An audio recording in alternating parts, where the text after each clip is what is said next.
तभी वहाँ पर एक शेर आ जाता है, जिसे देखकर हरिया बहुत ज़्यादा डर जाता है। हरिया वहाँ से भागने ही वाला था, लेकिन उससे पहले ही शेर ने उस पर हमला कर दिया। हरिया ज़ोर ज़ोर से चिल्लाने लगा।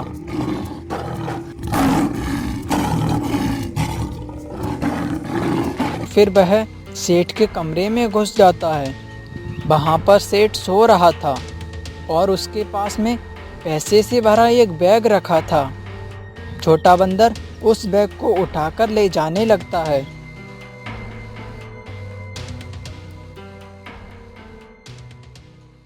एक समय की बात है, सूरजपुर नामक गांव में एक मछुआरा रहता था, जिसका नाम हरिया था। वह अपने घर में अपनी पत्नी के साथ रहता था। एक दिन वह जंगल में नदी के किनारे मछलियां पकड़ने जा रहा था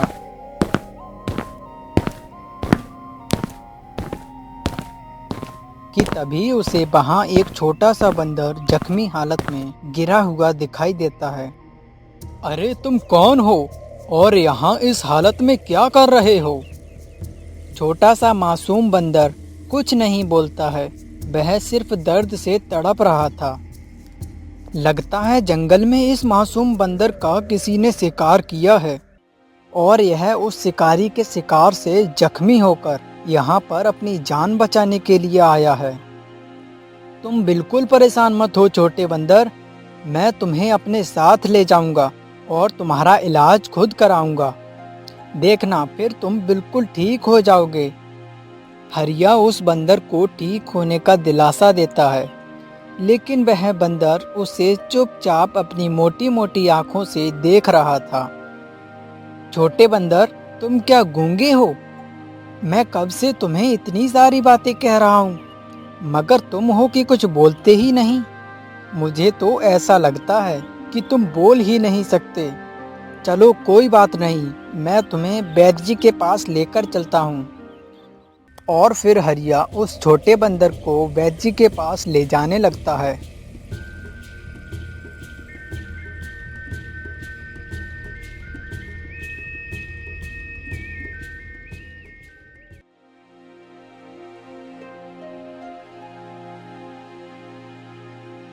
अरे हरिया, कहाँ जा रहे हो इतनी जल्दी में? और यह बंदर तुम्हें कहाँ से मिला? अच्छा हुआ वैद्य जी, आप मुझे यहीं मिल गए। मैं आप ही के पास आ रहा था। वैद्य जी, यह बंदर बहुत जख्मी है, आप इसका इलाज कर दीजिए। अरे हरिया, मेरे पास लोग इंसानों का इलाज कराने आते हैं और तुम इस बंदर को लेकर आए हो। भले इसे इलाज की क्या जरूरत? यह जानवर तो एक दूसरे का शिकार होने और एक दूसरे का शिकार करने के लिए ही इस दुनिया में आए हैं। नहीं वैद्य जी, आप ऐसा मत कहिए। जिस तरह हमें दर्द होता है उसी तरह इन्हें भी होता है ना। मुझे नहीं लगता कि तुम्हें अपनी मेहनत की कमाई इस बंदर के इलाज में लगानी चाहिए। वैद्य जी, मेरे पैसों का मल इस बंदर की जान से बढ़कर नहीं है। ठीक है हरिया, अब तुम्हारी यही जिद है तो इसके आगे मैं क्या कर सकता हूँ। चलो मेरे साथ। इतना कहकर वैद्य जी हरिया और बंदर को अपने घर ले आते हैं। वैद्य जी बंदर की चोट पर बहुत सारी दवा लगाकर उसकी पट्टी बांध देते हैं। देखो हरिया, मैंने इसकी मरहम पट्टी तो कर दी है, लेकिन तुम्हें इसका बहुत ज़्यादा ख्याल रखना होगा। ठीक है वैद्य जी। हरिया बंदर को लेकर अपने घर चला जाता है।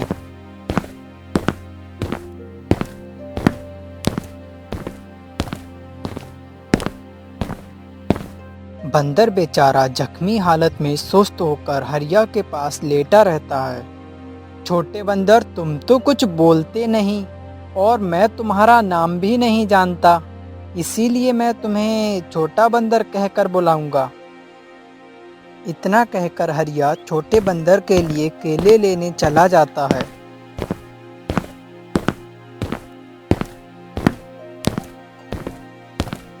छोटे बंदर, देखो मैं तुम्हारे लिए केले लाया हूँ। मैंने सुना है कि तुम बंदरों को केले बहुत पसंद होते हैं। अब जल्दी से उठो और यह सारे केले खाकर ख़त्म करो। इसके बाद तुम्हें अपनी दवाई भी तो लेनी है ना, तभी तो तुम ठीक हो पाओगे। हरिया इतना कहकर अपने हाथ से केले के छिलके को उतारता है और केले के छोटे छोटे टुकड़े उस छोटे बंदर के मुंह में डालने लगता है।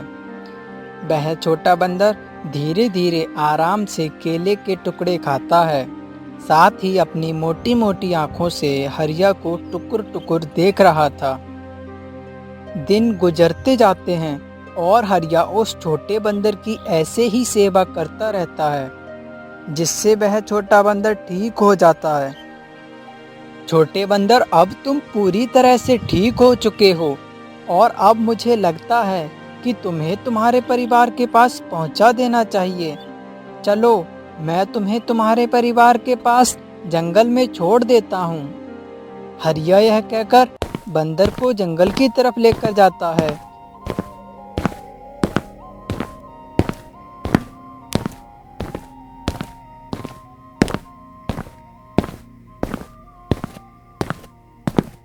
यह लो छोटे बंदर, तुम्हारा जंगल आ गया।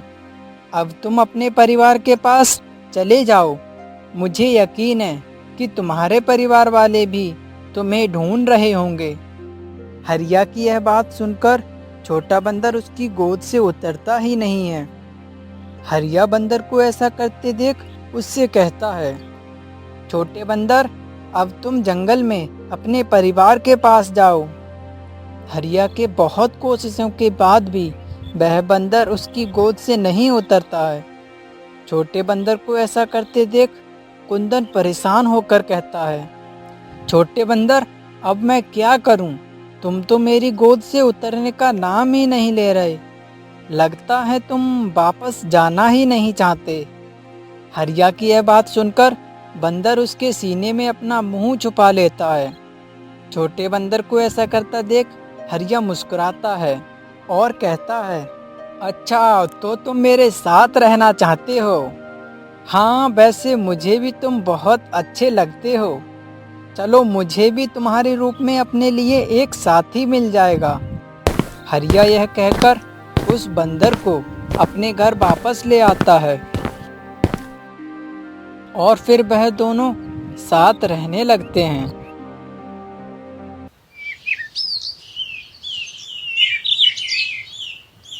छोटा बंदर हरिया के हर काम में उसका हाथ बटाता है।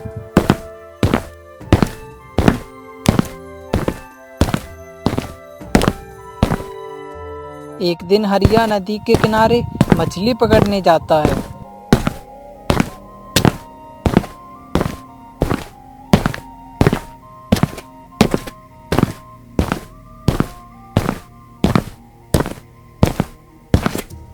कुछ समय बाद हरिया मछली पकड़ने लगता है।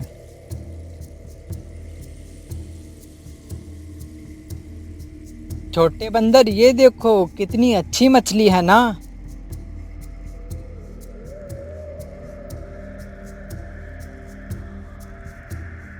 छोटे बंदर, हमें मछलियाँ पकड़ते पकड़ते बहुत समय हो गया। अब तो मुझे भूख भी लगने लगी है। अब मैं क्या करूं? अरे हाँ, छोटे बंदर, तुम जाओ और जंगल से कुछ फल तोड़ कर लाओ, फिर हम दोनों साथ मिलकर खाएंगे। हरिया के इतना कहते ही वह बंदर जंगल की ओर फल तोड़ने के लिए निकल पड़ता है।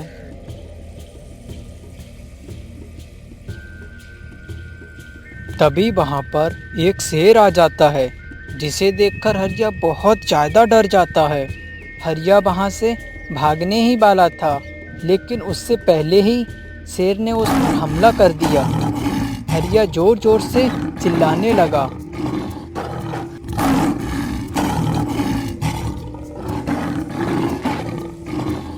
हरिया के जोर जोर से चिल्लाने की आवाज़ छोटा बंदर सुन लेता है। वह हरिया की आवाज़ सुनते ही वापस आने लगता है। छोटे बंदर ने जब देखा तो हरिया बुरी तरह घायल पड़ा था। उसके बाद छोटा बंदर हरिया को अस्पताल ले जाने लगता है।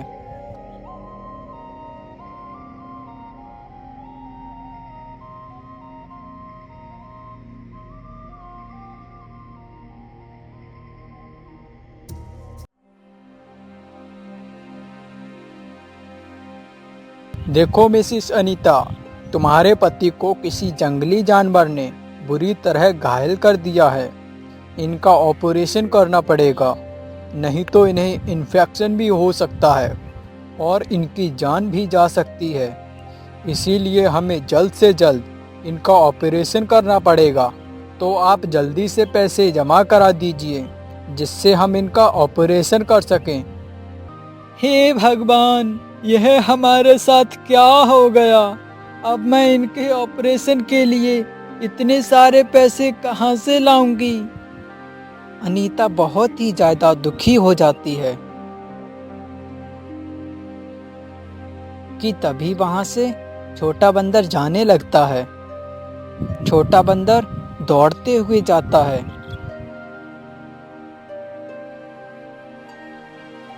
छोटा बंदर गांव के सबसे धनी सेठ के घर में घुस जाता है।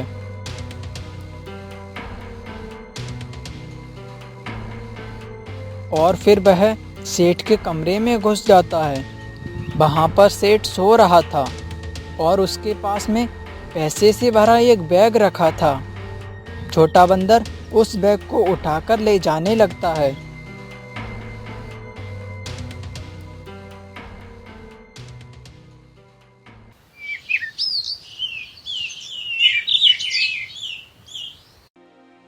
मिस्टर हरिया, अब तुम ऑपरेशन के लिए रेडी हो।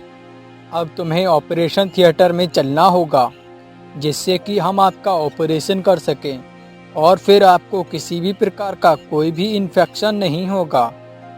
नहीं डॉक्टर साहब, एक्चुअली वो क्या है ना डॉक्टर साहब, हमारे पास इतने सारे पैसे नहीं हैं, इसीलिए हम इनका ऑपरेशन नहीं करा सकते।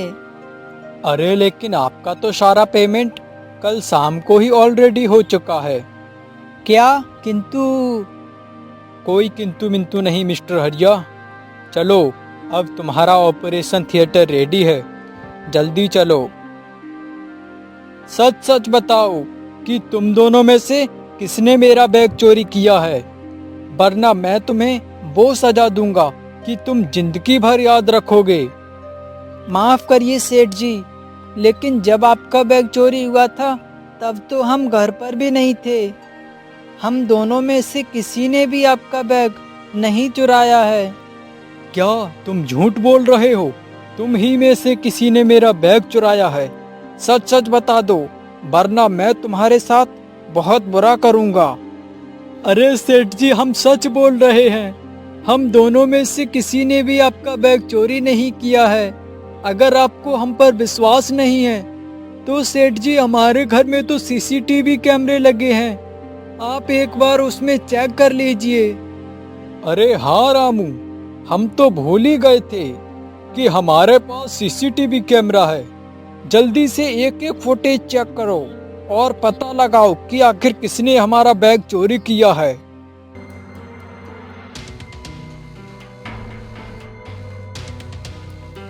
अरे भाई रामू, यह तो एक छोटा सा बंदर लग रहा है। अरे यह क्या, हमारा बैग इस बंदर ने चोरी किया है?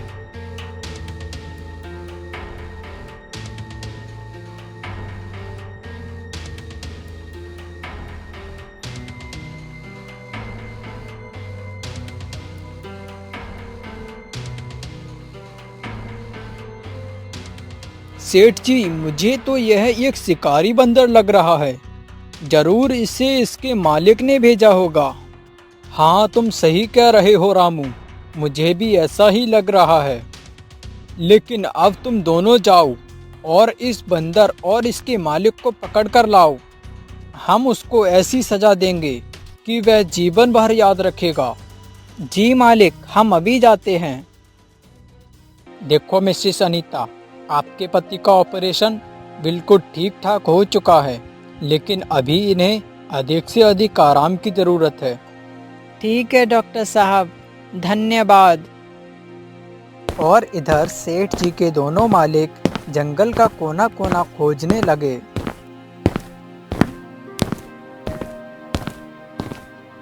अरे भाई, खोजो खोजो, ठीक से खोजो, वरना हमको सेठ जी जिंदा नहीं छोड़ेंगे। अरे हाँ भाई, तुम सही कह रहे हो, हमें जंगल का कोना कोना खोजना पड़ेगा। चलो अब जल्दी से उस बंदर को ढूंढते हैं। अरे भाई रामू, यह तो वही बंदर लग रहा है ना, जिसे हमने सीसीटीवी कैमरे में देखा था। हाँ भाई, तुम सही कह रहे हो। यह वही बंदर है जिसने हमारे मालिक का बैग चोरी किया है। अरे नहीं नहीं, लगता है आपको कोई भूल हुई है। यह तो कल से ही हमारे साथ हॉस्पिटल में था। यह कैसे आपके मालिक का बैग चोरी कर सकता है? अरे नहीं, इसी ने हमारे मालिक का बैग चोरी किया है। चलो आप हमारे मालिक के पास चलो।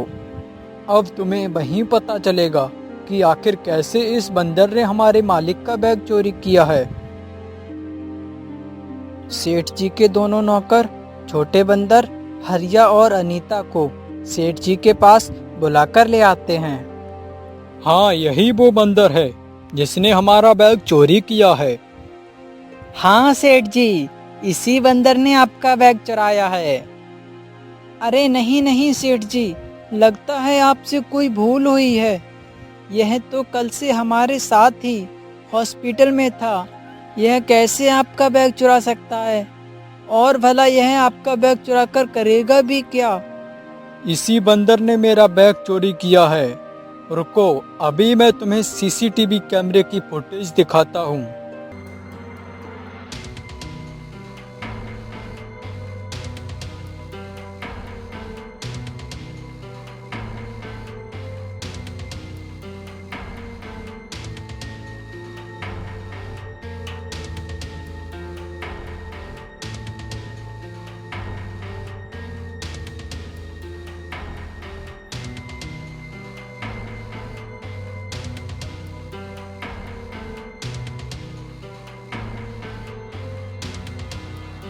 अरे छोटे बंदर, यह तुमने क्या किया? हाँ छोटे बंदर, तुमने ऐसा क्यों किया? और तुमने इतने सारे पैसों का क्या किया छोटे बंदर? बंद करो तुम दोनों यह नाटक। मेरा पैसा तुम ही ने चोरी किया है। जल्दी से मेरा पैसा वापस कर दो, वरना मैं तुम्हारा वो हाल करूंगा कि तुम जीवन भर याद रखोगे। खबरदार सेठ जी, जो तुमने हमारे मालिक को चोर बोला तो हाँ, तुम्हारा बैग मैंने ही चोरी किया है। किंतु मैंने यह चोरी अपने लिए नहीं की। मैंने यह पैसा अपने मालिक की जान बचाने के लिए चुराया। अरे अरे छोटे बंदर, यह क्या? तुम बोल सकते हो? हाँ मालिक, मैं बोल सकता हूँ। लेकिन छोटे बंदर, आज से पहले तो तुम एक भी दिन नहीं बोले। मालिक, मैं इसीलिए नहीं बोला क्योंकि मुझे ज़्यादा बोलना पसंद नहीं है। लेकिन अगर मैं आज नहीं बोला तो यह आपको चोर कहेंगे। छोटे बंदर, लेकिन तुमने इतने सारे पैसों का क्या किया? मैंने इन पैसों से अपने मालिक का ऑपरेशन कराया। क्या? इसका मतलब हमारे ऑपरेशन का सारा पैसा तुमने दिया? हाँ मालिक, हमने ही दिया तुम्हारे ऑपरेशन का पैसा। एक दिन तुमने ही हमारी जान बचाकर मुझे स्वस्थ किया था, तो मैं उसे कैसे भूल सकता हूँ मालिक। छोटे बंदर, तुमने मेरी जान बचाकर मुझ पर बहुत बड़ा एहसान किया है। मैं इसे जीवन भर नहीं भूल सकता। सेठ जी, हम आपका पैसा सूद समेत लौटा देंगे, आप चिंता मत करिए। हरिया, तुम्हें ऐसा साथी मिला, तुम बहुत ही भाग्यवान हो। तुम्हारे इस छोटे बंदर ने बहुत ही अच्छा काम किया है। हम तुम्हारे इस छोटे बंदर से बहुत प्रसन्न हुए। हम तुमसे एक भी पैसा नहीं लेंगे, सारा पैसा माफ करते हैं। आपका बहुत बहुत धन्यवाद सेठ जी, आपने हमारे ऊपर बहुत ही बड़ा उपकार किया है।